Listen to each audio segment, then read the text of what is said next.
nothing but repetitive motion. It's like wear plates on an excavator bucket.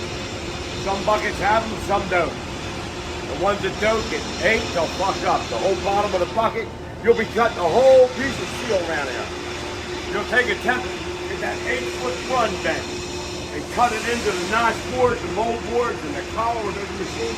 I built them from scratch. But that's half-inch thick. If you got your fucking 3/4 inch wear plates on the bottom of your bucket, you won't be cutting into that plate. You won't even get nowhere near him. Then when your wear plates wear out, just cut them off and put new wear plates on there. That cuts down on your maintenance on your bucket. Put some steel on them, man. Especially if they're in rock or sand. Most of the city will wear a bucket out just like rock will at appraisal. So you would want to go, your bucket's probably T1 steel or manganese. Your wear plates are T1. Then once you put your wear plates on, then you want to put your hard plates on top of that. Now you have a bucket. Now you have something ready for that $500,000 motherfucking 350 cash. And they get $400 an hour for them. Billy Decker runs them up like a buddy with of mine. So they charge $400 for me and his machine. They got a bunch of 330s, 300s, but that big 350 cat, they only got one. Billy Decker's the man. He's the highest paid man over there, a 40-year operator. Always going 30 feet down, always on the hearts. He always gets the shit job because he's so fucking good. Other machines are 200, 300,000. His is $500,000. So there's a man under the gun every fucking day. I've welded his bucket 2 or 3 times. And I always say, send Joey out. And I was in the fucking job. Send Joey Diesel. Fucking 5-foot cutting edge, 18 inches by 2.5 inches thick. They'll rip that out and have the shanks pointing straight down. Now, you usually got to cut that all out, but you can heat that, pull him back with a come along and get him rolling that day. You know what I mean? Then go out on the weekend and then recut it. Same way with a stick or a boom. I've seen sticks 17 feet long crack right in half. I'll bring that motherfucker up and weld that trunk 24 inch by 24 inch, put some plates on there, and get them digging, man. Get that fucker digging. They love to hear it. Oh, whoop, whoop, whoop, yeah. Some guys be out there, they cut that off and try to line that fucker up. They'd be there all fucking day. I got the mechanic big rods that take that fucking hot dog out of that shoulder. And we got a motherfucking log, brought that motherfucker up, I weld around him. And then put some fucking 3-foot fucking plates on him. By the end of that day, he was up and running. End of that night. Now you didn't have to go rent a machine. You didn't have to take it back to the shop. You know what I mean, Kev? It was done on the job. He's up and running. Heavy equipment, man. Good fucking work. All right. What's your greatest strength and your greatest weakness?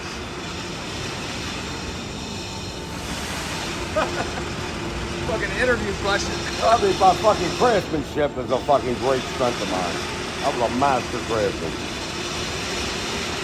Take fucking 500 iron workers and be picked for 25 out of that to go to the Bay Bridge and work with the bridge division. That's something. Weakness would probably be pride. Pride's a bad thing. But it's, you know, can be confused with confidence. You're honest though, that's good. So, At least you're honest with yourself. Best weapon ever in history. Best weapon.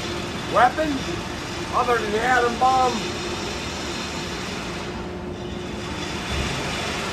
that's a hard one, man.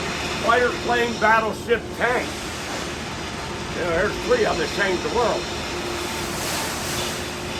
Battleship, they ain't got a lot of them no more because they're a fucking airplane. Tank, you're on the ground with a lot of infantry. They're fucking hell of a tank. I love the Tiger like Abrams. I'm about to say a fucking fighter. I'm going to say a fighter plane because he can control tens of thousands of people. You know what I mean? Where a battleship's not going to do that. He can wipe out another battleship, 2,000 men. That tank can take out fucking 100 men. But that airplane, He can take 100, 200,000 out, like, you know what I mean? Yeah, boom. They're all dead. And that was 60 years ago with atom bomb. 120,000 a clip. You know what we probably got now? You're talking 500,000 people gone like that. Well, that's a damn airplane. What's the most stupid thing you've done? Get married twice. Oh. American women of America. Okay, that's a dangerous animal. You just had Miss Bezos awarded over $240 billion of a divorce settlement from her husband. $240 billion. That is incredible. So, yeah, a woman could fucking do things to a man that nothing else could. Not even an army. But a woman can do it to you. That's the power of the hoe. The power of the old stink hole. Oh, stink box. The old stink hole. Yeah, stink box. Stink box take you down. You think the Xbox will take you down. Old Stinky will take you down. Yeah. Greatest weapon ever, huh? Alimony, child support. They can recommend. They've wrecked many men. Many men are in jail for what they did in that. If they did that. I know guys flipped out. You see on the news they flip out. Motherfuckers get shot, run over or something. People are appalled, stabbed in the neck. You guys can't afford that shit no more. What shit cost now? $270 billion stink box. 240 billion. Billion would it be, man? That is fucking incredible. That is incredible. There's nothing more detrimental to a man in America than a fucking woman. Nothing. That's the stupidest thing you've done. You got married twice? Yes. Dumbest thing in the world. Dumb as a box of rocks. If I'd never got married, I'd be a millionaire. Easy. Easy. That second divorce cost $400,000. That happened to pay for 10, 15 years ago. I could have had equity right now. I could have sold that and traveled the world. With that fucking idiot bitch. Do you got any special talents?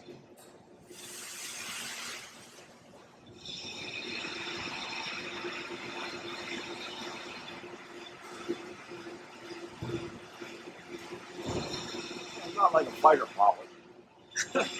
I'm like a fucking, I think of Robert E. Lee or passion, leadership,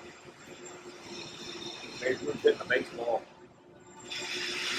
You'll see talent you're like, I'm not on none of that level.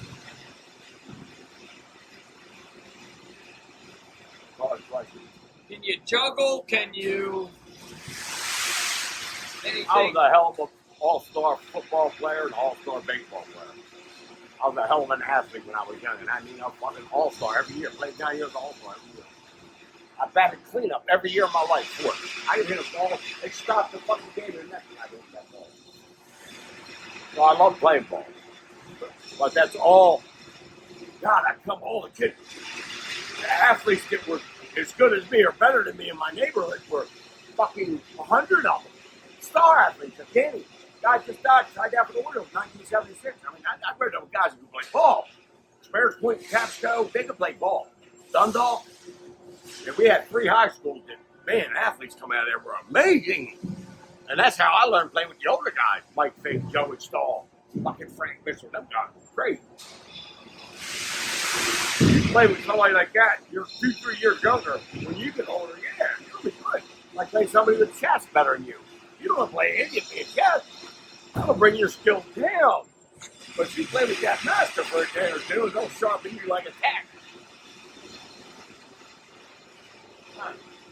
And you could go to Frederick and they're different than us. 40 miles west. Yeah, everybody's cool. Them guys out there making belts from rattlesnakes and shit, man. They're nothing like us. 40 miles. Now you're 3,000 miles down there in this huge country. They're nothing like us. The Minnesota people, they were square motherfuckers. Milkman motherfuckers. Yeah. Everybody was different. Why milkmen? What's milkmen? They were just square. They were so square, man. You know, potatoes, corn, shit. Just as dull as a fucking oyster. Just different than us. They're different. People are different. Now, I got along with people from Jersey, Philadelphia, New York, a couple of black guys from D.C. Got along. I'm from Baltimore. About where I'm at. You know what I mean? I got along with guys from Boston. Oh yeah, being in the Air Force, you meet them all. Yeah, all on the East Coast, we were about the same. We're fast-paced. You know, we're not from Oklahoma. Like the old corn row. We're not like that. We were movers here, man. And you'll get along and you get along with somebody if they're like you. You really will.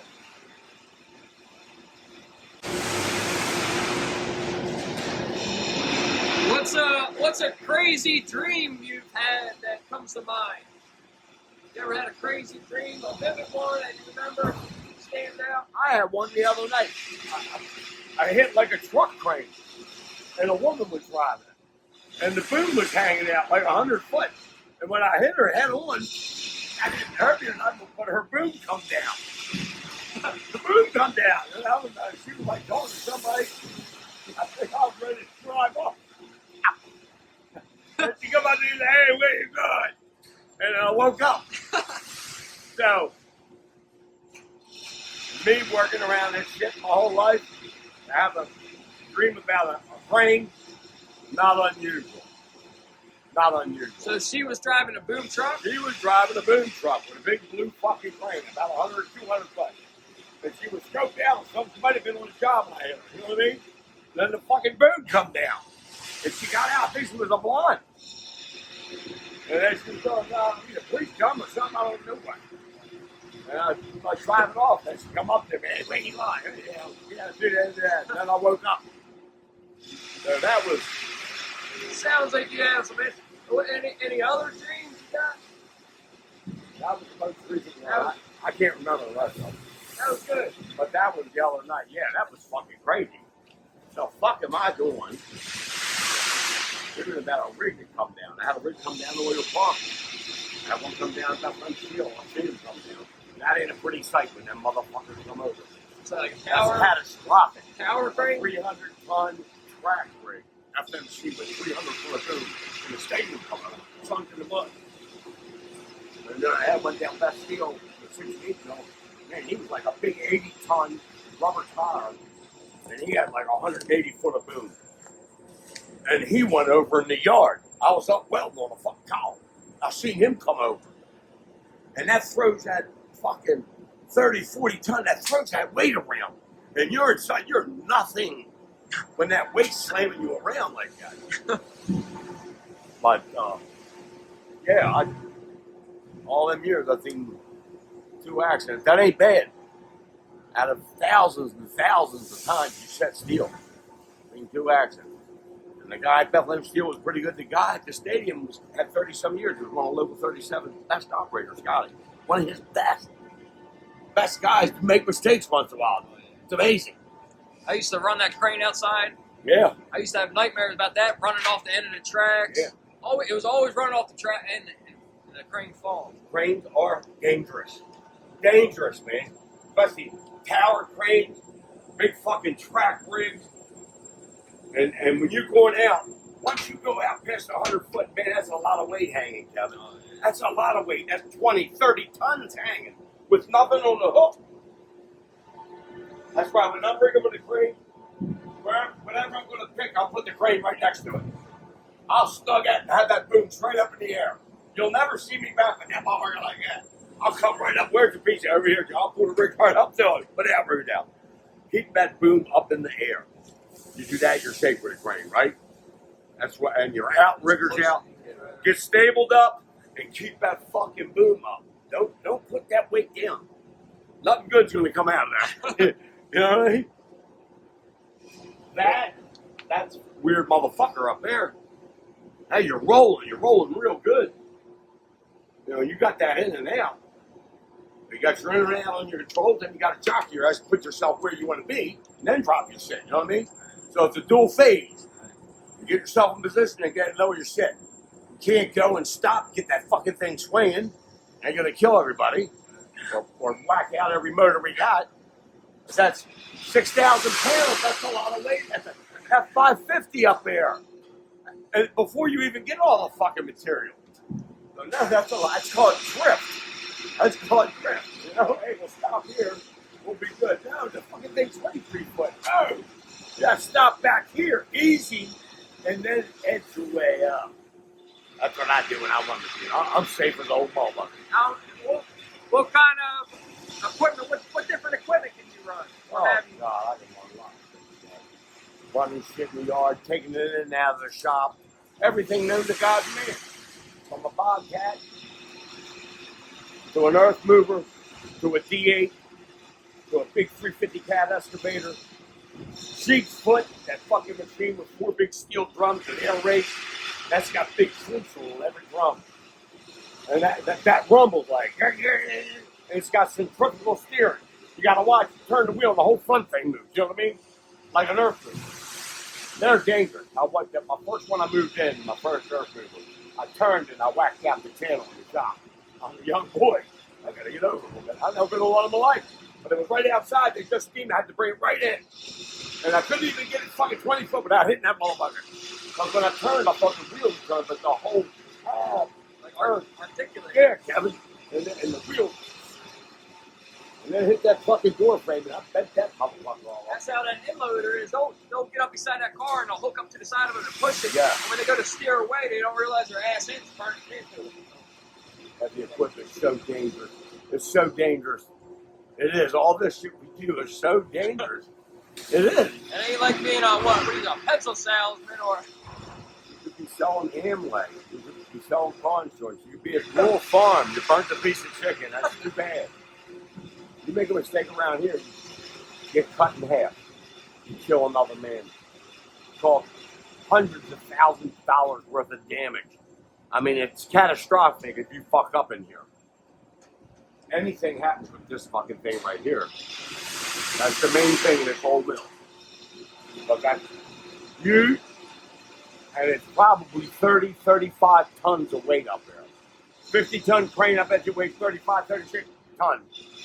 But the ones down Bastille, they're 30 tons. They were 35 tons more. They weigh 26 tons. And the mill rate cranes almost weigh as much as their capability. You know what I mean? So it can snatch what you want.